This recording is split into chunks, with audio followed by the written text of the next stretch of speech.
Me prezentimin e himnit të fushatës dhe një video të shkurtër promovuese, kandidati i pavarur për kryetar komune Visar Ademi mbrëm në qytetin e Gostivarit e filloi zyrtarisht fushatën për zgjedhjet lokale 2025.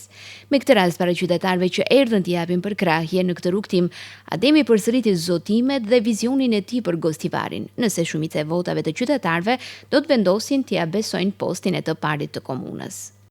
Do mundohem që 3 pikat kryesore, pastrimi nga mbeturinat, nga qendrat të cakt dhe nga personat përtac që rrinë kafe, pizzeri, në kafiq dhe nuk shkojnë punë, do përfundoj. Nuk do ketë më njerëz të cilët nuk janë produktiv.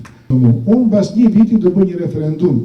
Në qoftë se dikush nga unë është i pakënaqur, unë do e dhuroj rrogën time për kauza sociale. Në vitin e dytë, në qoftë se marr vlerësimin e njëjtë, unë do të tërhiqem nga pozicioni. U premtoj publikisht se nuk do merrem, nuk do i pres të ketë zgjedhje. Do të tërhiqem nga pozicioni në qoftë se qytetarët mendojnë që pas vitit dytë nuk i kanë plotësuar pritshmëritë e tyre.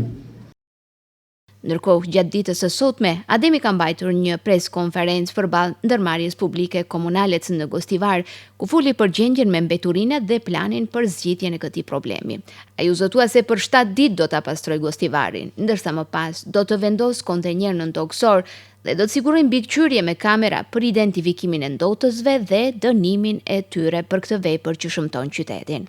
Do investojmë mjaftueshëm në kamiona dhe pajisje moderne. Gostivarit i duhen patën 7 kamiona, sepse prodhon dikun të afër 10 ton mbeturina në ditë. Unë në një fazë fillestare do i fus të gjitha konteneret në tokë, që ato mos japin erën e dur dhe të jenë mos jetë pamja e parë kur futesh në Gostivar nga konteneret që janë përplot mbeturina, të cilat nuk zbrazet me javë të tëra. Formimi i një ekipi të shpejtë reagimi, i cili patrullon çdo ditë dhe mund të thyrret nga qytetarët, dhe kjo e fundit është mbikëqyrje me kamera e çdo keqbërësi i cili e ndot ambientin, sepse ne kemi një qytet të bukur shumë.